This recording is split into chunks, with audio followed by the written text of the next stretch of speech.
রাশিয়ার পতাকাবাহী দুটি বিশাল তেল ট্যাঙ্কার আটক করেছে। প্রথমটি হল বেলা 1, যা এখন নাম বদলে হয়েছে মারিনেরা। এই জাহাজটি ইরানের তেল পরিবহন করত এবং সম্প্রতি এটি রাশিয়ার পতাকা উড়াচ্ছিল।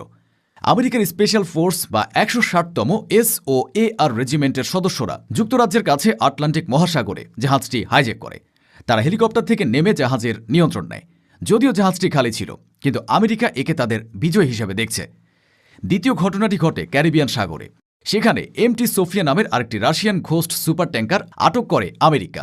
ইউএস সাউদার্ন কমান্ড গর্ব করে ঘোষণা করেছে, আমরা অবৈধ জাহাজ ধরেছে। আমেরিকার এ কাজকে রাশিয়া দেখছে সরাসরি যুদ্ধের ঘোষণা হিসেবে।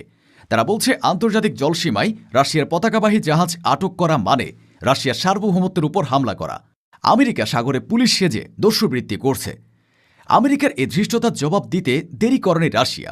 রাশিয়ার পার্লামেন্ট বা দুমার কমিটির ডেপুটি চেয়ার অ্যালেক্সি